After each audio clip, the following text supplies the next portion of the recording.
Hey everybody, HomeSliceHenry here, and in today's video, we're taking a look at a trainer using a Pokemon that only gets to about 3,200 combat power, and they're using it to slay legendaries in the Master League.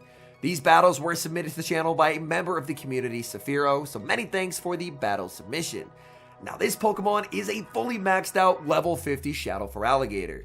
Master League Feraligatr, not a Pokemon that I'd recommend for elo gains, but this trainer pairs it up with a strong core, Florges plus Rhyperior, a triple free-to-play team, and they're able to climb 200 points from 2,600 to 2,800. So without further ado, let's hop into the matches, and we're off to a terrible start in game number 1, Florges into Shadow Ho-Oh, quick switch into Shadow Feraligatr, and that will quickly be answered with Tapu Bulu. The Rhyperior and the back could not afford to see the Tapu Bulu, so baiting this out is incredibly important. We're going to see a shield from Feraligatr and a bait, and that bait is successful. Able to grab a shield from the opponent, and Saphiro is doubling down, trying to grab the final shield with a Hydro Cannon and gets the final shield. And now it's looking like Feraligatr will be able to win the 2 shield here, up energy, and flip switch. And that is incredibly important, as instead of Ho-Oh completely walling off any energy from the Florges, now Shadow Ho-Oh is going to be stuck against Rhyperior. Rhyperior hits the field, opponent switches. In the back, they had a Waterfall user, Waterfall Primarina, so this game would have been completely lost on alignment, but Shadow Feraligatr, with an energy lead and 2 well-timed baits, flip switch, and now this game is looking like a win. Normally, I would be worried about a potential Solar Beam, but if the opponent switched out of the Ho-Oh Rhyperior matchup, it's unlikely they are running it. Shadow Ho-Oh is going to get a big farm down though. Ho-Oh exits with 100 energy. Rhyperior hits the field, and now Rhyperior has to stand strong as resisted charge moves will connect. Brave Bird number 1. Opponent has enough energy for a Sacred Fire here. They are going to go for a Brave Bird. Brave Bird plus the Incinerate barely does not knock out Rhyperior. Hangs on, minimal HP. Knocks out Ho-Oh with a Rock Wrecker, and that is a dramatic end to game number 1. Great lead in the second match, Florges leading into Palkia. Opponent is going to save switch, and they send in a Charm Primarina. Primarina will take massive damage from Moonblast. Opponent is going to commit the shield, but now Rhyperior more than happy to switch in here since it's up a shield. Rhyperior can shield the Hydro Cannon and look to overfarm. Overfarm here is important, as the Rhyperior, you want to make sure that you are within 3 Mud Slaps of your next Rock Wrecker, because that way Rhyperior is going to outpace the Palkia, and Rock Wrecker does way more damage than Breaking Swipe, even though Breaking Swipe hits for super effective. Like, look at this Rock Wrecker. That absolutely crushes the Palkia. Palkia has basically fully been removed from the field of play, and now the opponent really needs to 1v2 in the back, and they're not going to be able to do so. Duskmane was hoping to sweep, but there's just Shadow Feraligatr here in the Master League. It lands the Hydro Cannon, the Shadow Claws add up, opponent sees the writing on the wall, and concedes the match. Florges versus Kyogre. Considering there's a Rhyperior in the back, you have to be very happy to catch this Kyogre on the lead. Kyogre going to be met with a Moonblast from the Florges. Kyogre can tank this pretty comfortably, but a second Moonblast would be problematic for the opponent. Kyogre will go for the Surf. Surf will connect. Florges barely hanging on. Florges is going to make it to Moonblast number 2. The Waterfall that goes through will knock out, so if the opponent shields, they will be able to win the switch. In comes Feraligatr. Opponent is going to save switch to Zacian, banking energy on the Feraligatr, and now Rhyperior hits the field of play. Rhyperior no shielding, calling that their play rough Wild Charge, and they are. That is a big read. And now this Rock Wrecker. The opponent's already down a shield. Are they really going to double shield? No, they are not. Zacian gets KO'd. Back in comes Kyogre. Kyogre unable to get the farm down, but they can probably just let this go considering they got the Rhyperior so low, and they will. It's going to be a Primarina in the back, and now Feraligatr has 2 shields to hide behind, so the opponent's never going to be throwing a charge move here. Instead, the opponent is just going to try and get the Charm farm down. Hydro Cannon after Hydro Cannon from this Shadow Feraligatr. Opponent is going to let this go. It's going to be a race of fast moves. Feraligatr, 1 HP, able to take down Primarina and clutch an improbable win. Nightmare lead Florges leading into Necrozma Duskmane. The save switch into the Feraligatr is met with Palkia, and this is a horrible matchup for Feraligatr. That Ice Beam does not do a lot of damage. Feraligatr will at the very least force Palkia to throw energy, but Feraligatr is never winning the evens here. It's a dominant win for Palkia, so all you can really do is just soft lose it and go for energy on Florges. Energy on Florges is not going to be good into the Duskmane, but the hope is if you're able to bank a move, then potentially in an endgame scenario, Rhyperior versus their third, then you can maybe stall out the switch clock and snipe with a move and make that energy more valuable. So Florges is going to fully commit to the farm down and gets the farm down. That's big. In comes Rhyperior, opponent in the back. They have their own Rhyperior and they have the Shadow. And I think this is probably going to end in a loss. The Breaking Swipe does get a debuff, which is a little bit of good luck. It is a 50-50 coin flip opponent trying for the debuff back, and they are actually able to get it. Now, if they don't want to, they don't have to shield this, because this will not KO. The opponent actually does decide to shield. I'm a little bit surprised there. They could have potentially just let that go and then saved the shield for the Duskmane, but now they're actually going to switch in the Duskmane, and he's forced to pivot out back into the Florges because the Rhyperior was debuffed. That move is going to land. Florges gets to another Moonblast. Is this enough to KO? Come on, Florges, please. Moonblast. Oh, it does not KO. Florges actually made it pretty close there, but not close enough, as Ironhead from Duskmane wins the CMP tie over Rhyperior and takes the win. Florges into Palkia. Great lead once again. Opponent safe switches into Landorus, and now we see a quick switch into Shadow Feraligatr. Shadow Feraligatr, had the switch been a little bit faster, could have outpaced to the Hydro Cannon, choosing to let the first go. So Feraligatr will be able to force a shield advantage in this matchup, but it looks like if the Landorus double shields, then they will actually be able to wrest away switch advantage, which will be a little uncomfortable, but Rhyperior up a shield is a terrifying Pokemon to deal with, especially once the Landorus has been hopefully removed from play by Florges. So the opponent is going to double shield and get a farm down, and that's a little bit of the combat power difference right there. Landorus has the type disadvantage, but has 1200 more combat power, so it's definitely quite difficult for Feraligatr in that particular matchup. If it's down energy, Moonblast picks up the knockout, and oh my goodness, this is looking like a Rhyperior sweep. Rock Wrecker is the right play as Rhyperior because in the ones, you can Rock Wrecker and Mud Slap all the way down, whereas if you go Breaking Swipe, you have to throw two of them. So this is the more energy efficient play because you can exit with a lot of energy, and now Duskmane is going to take some pretty significant damage from the Mud Slaps and from this resistant Rock Wrecker. This Rock Wrecker is a rock type clone of the move Blast Burn. Look at the damage go. We're going to see a switch into Florges, trying to preserve energy, force the opponent to throw. They went for a Dark Pulse, so that did end up being a catch. And now Florges, it was unable to KO Duskmane in the previous game, but it gets its revenge here. Disarming Voice KOs the Duskmane, and that game will end in victory. And oh my goodness, Florges just a Duskmane magnet in these games. The save switch to Feraligatr met with Palkia, and this honestly feels like we're watching a previous battle once again, but the Duskmane Palkia core is an extremely common one. Feraligatr is going to force the Palkia to throw energy. They can just go for the Aqua Tail and farm down. Oh, they actually go for a Spatial Rend. That is a definite misplay there by the opponent, but we are always accepting of our opponent's misplays. Now Florges can be brought in, and Florges has to deal with a lot less residual energy than it typically would had the opponent just gone for the Aqua Tail and farm. Aqua Tail is going to connect. Florges, not too worried about this whatsoever, and it's going to get the full farm down.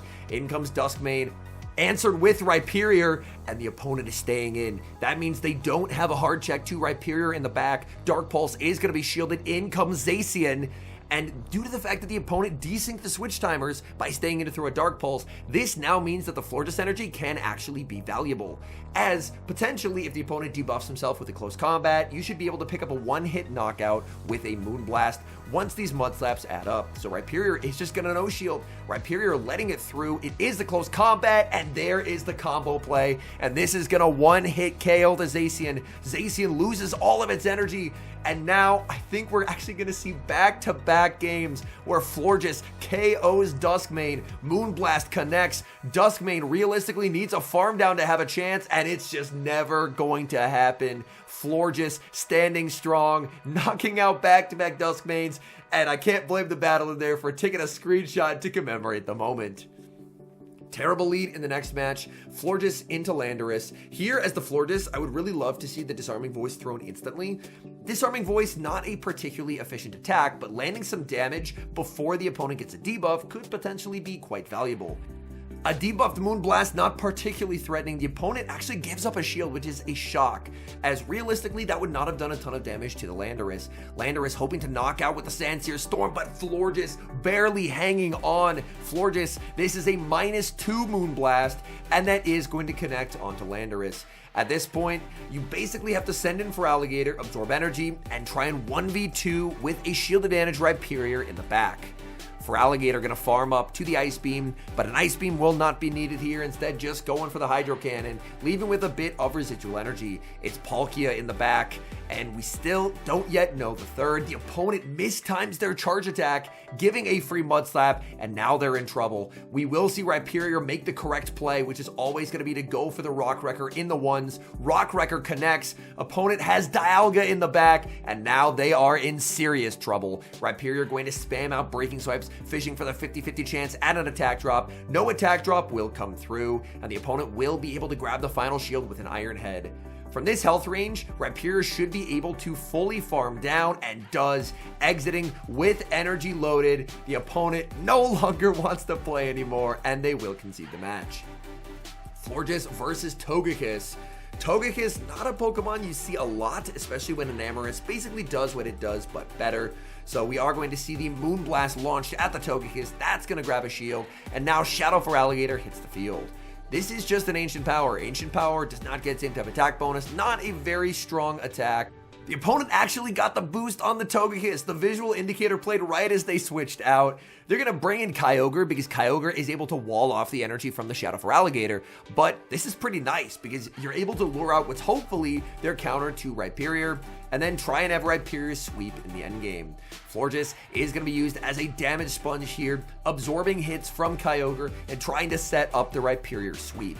Rhyperior should hopefully be in an okay position. Does the opponent double shield though, or are they just going to let the low health Kyogre go? They're going to let it go. Rhyperior trying to sweep, but it's a Landorus in the back and even up a shield. That's just not a winning endgame for Rhyperior. We move to the next match. We've got an opponent who's flexing a little bit with a shiny Primarina. Shiny and very high IV. Florges is going to fire off the Moonblast. The opponent is on Waterfall, which means they're going to have a lot faster pacing than Charm, but Waterfall, of course, not going to hit nearly as hard. Great charge attack timing there by the opponent, throwing 3 Waterfalls and the move, making sure to not concede any unnecessary turns. Florges farming up quite a bit, looking to land a Moonblast. Moonblast will come very close to KOing here. The opponent is able to hang on, and now you could decide to potentially just let this go.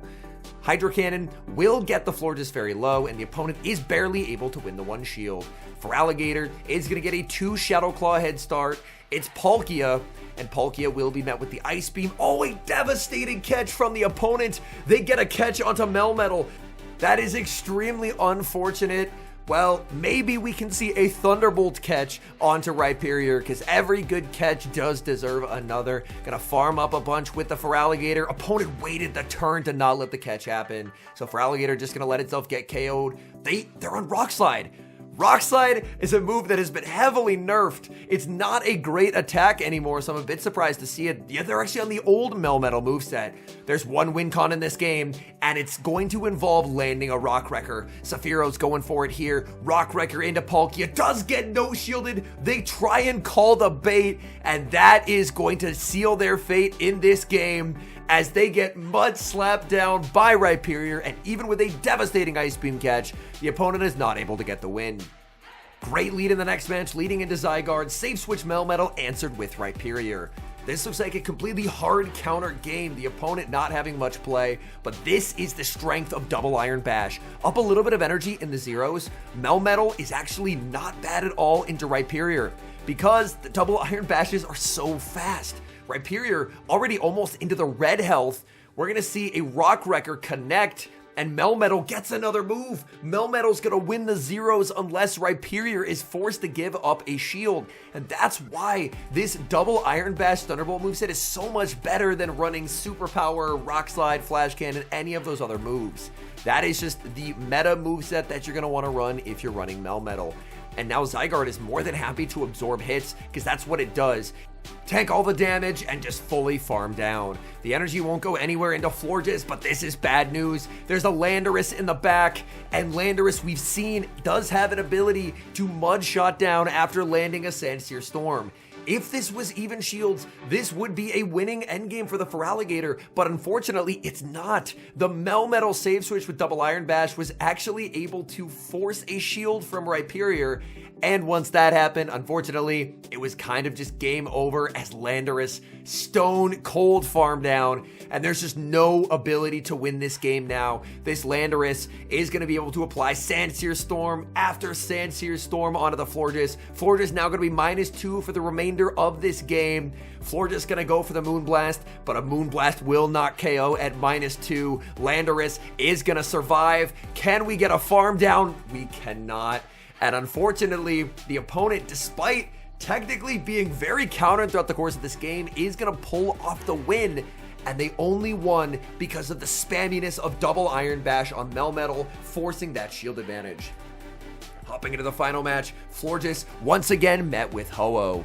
Shadow Feraligatr save switch. Opponent is going to send out Tapu Bulu. Looks like the opponent actually tried to wait there for a little bit to see what the switch out was, but they ended up throwing the fast move anyway, so now they're very behind on energy. I believe Feraligatr probably won't even have to bait twice here, can probably just go for Ice Beams from here on out, and that's exactly what Feraligatr is going to do. Firing off the Ice Beam at the Tapu Bulu, we see the double shield from the Tapu Bulu, and oh my goodness, they lost count on energy.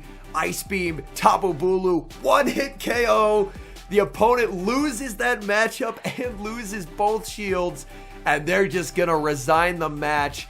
And I believe we have a 4-1 set here being claimed from this battler to climb back over 2,800 elo. All in all, this is a pretty creative team, so many thanks to this battler for sending it in. I do like seeing a team that has no legendary Pokemon having success in the Master League. I do think this is one area that Niantic has actually done a pretty decent job of, is they've made it so more and more free-to-play Pokemon are strong in the Master League. Like you have Pokemon like Primarina, which is on so many teams. Rhyperior, of course, almost on every single team. Florges is still a very strong free-to-play option as well. So I definitely feel like you see more free-to-play Pokemon than ever before, and also Melmetal, now with the adjustment to Double Iron Bash Thunderbolt, also extremely strong as well. So I'm definitely a big fan of seeing more of these easily obtainable Pokemon have success in the Open Master League, because that, again, just lowers the barrier to entry. So I'm a big fan of seeing teams like this succeed. The more meta version of this team would probably be to have Waterfall Primarina instead of the Shadow Feraligatr. The Shadow Feraligatr more of a spice pick overall, but hey, this just shows the power of that Rhyperior plus Fairy core. Rhyperior plus Florges put in massive work, and I do think Florges is very underrated even in the Open Master League. It does not have coverage, but it's a Fairy type that is extremely consistent against Yveltal, which is something that a lot of the other Fairy types, like especially Zacian, do actually struggle against Yveltal, and Yveltal, especially up a little bit of energy, can actually flip the twos there. So, in conclusion, thanks again for the battle submission, and I like seeing teams like this work. Thank you guys so much for watching. If you enjoy watching content like this, please do leave a like on the video and subscribe to the channel if you haven't. And an extra special thank you to our channel members here on YouTube. The support you guys provide is so appreciated.